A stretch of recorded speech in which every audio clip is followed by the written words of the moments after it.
Welcome to round 4 of the Motul FIM Superbike World Championship. My name is Michael Hill. I'm currently sat on the top step, but I'm going to have to get off the podium in a couple of moments' time because the top 3 riders from race number 1 here in Aragon will be coming up onto the podium. So join me as we go backstage and have a look at what happens after the podium. What a cracking first race here at Motorland Aragon. Jonathan Ray's just made his way from the podium. Here is Chaz Davies, a Ducati 1-2, Scott Redding getting the win. Hello Scott, how was that, mate? A lot better than I expected. Had a tough weekend.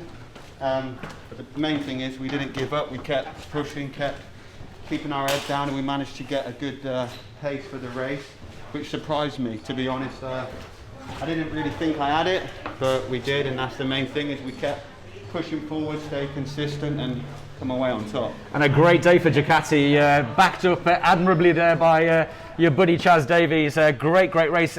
Probably expecting a bit more from him tomorrow, maybe a Ducati fight for the win? Hopefully not too much more, but you know, great job for Chaz for getting on the box for Ducati.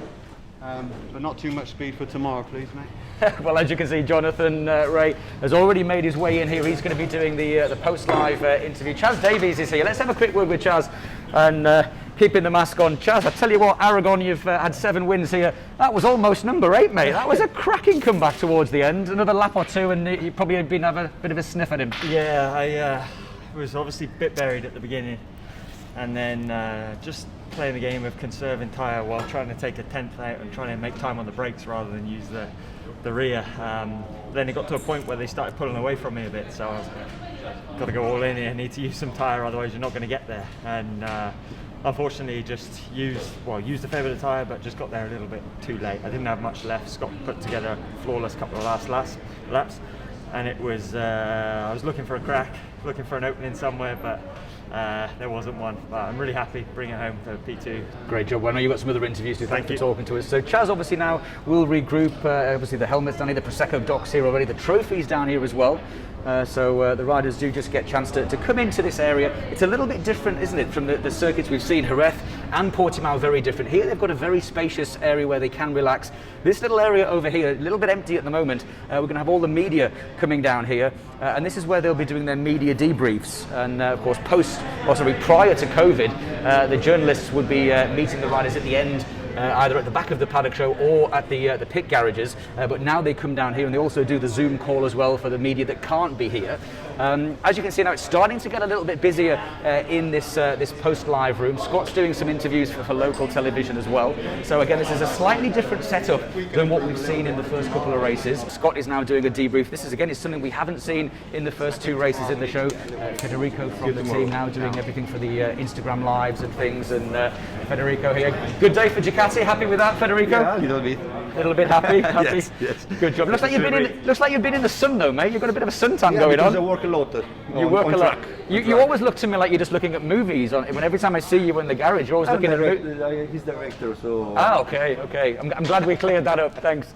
Well, we were going to try and get a word with Jonathan, but he's now already been nabbed by the local TV broadcaster, so we will get him in a second. Right, now I'm going to try and very quickly jump in and speak to Jonathan. Gracias, muchas gracias. I was waiting for the interview to finish. Jonathan, another podium, really close for the championship. It looked as though at a couple of points there towards the end you thought, I'm going to have a go at this. You just made that small mistake, I think it's turn 12 on the left-hander. Yeah, 12. Yeah, I just got sucked in there a little bit, and you know, Scott, it's a silly mistake really, because I knew that he wasn't so strong in there, and I got really good traction. I was too close, and I didn't allow.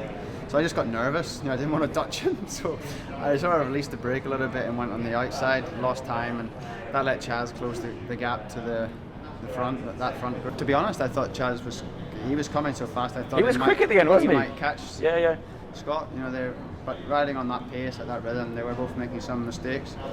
And the last lap, I didn't sit up, but I was like, okay, everything's moving around. Today's 3rd for me, and move on to tomorrow.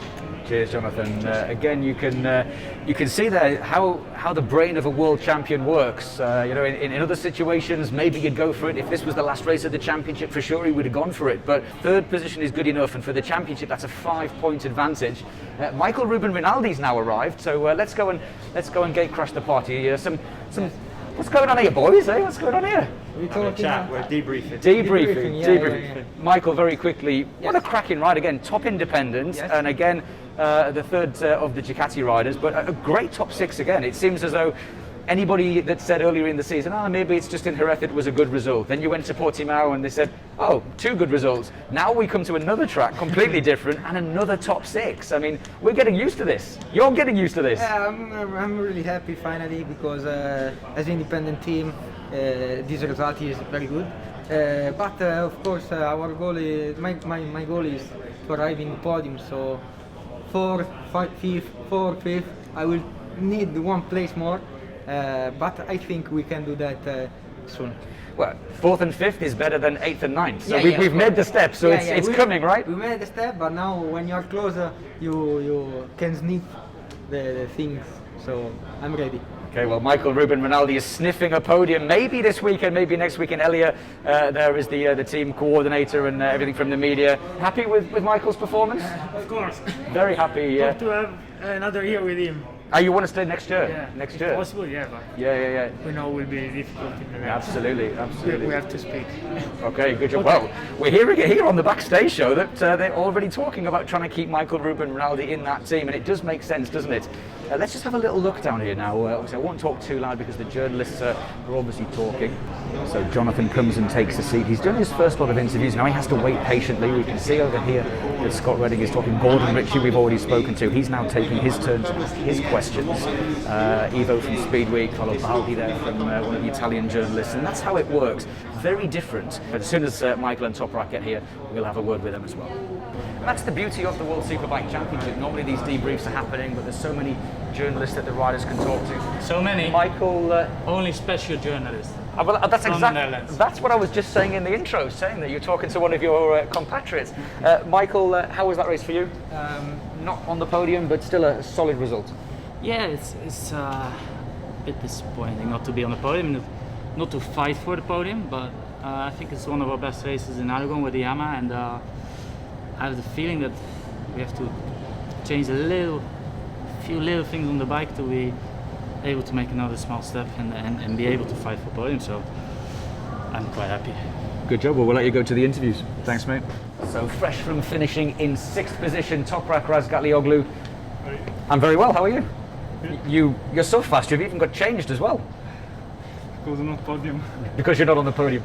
How was that? Was that race difficult qualifying? You were back on the 4th row of the grid, but in the end, Yes, but 6th position. Just I feel any problem, rear tire, because of big drop. Toprak then telling us rear grip was the issue. He comes in. Michael van der Mark still sat there waiting patiently. Jonathan Ray, 5-time world champion. He's finished for the day. He's off to get changed and have a relax and regroup ready for tomorrow. Ice cream. So that is it from the Motul Podium Backstage show here at Motorland Aragon for race 1. As the guys have said, 5 more races to go this weekend, or this fortnight here, which will take us through to the second part of the championship. But the news from Motorland Aragon after race number 1 is that Scott Redding has retaken the lead of the World Championship by 5 points. Thanks for watching. We'll see you next time.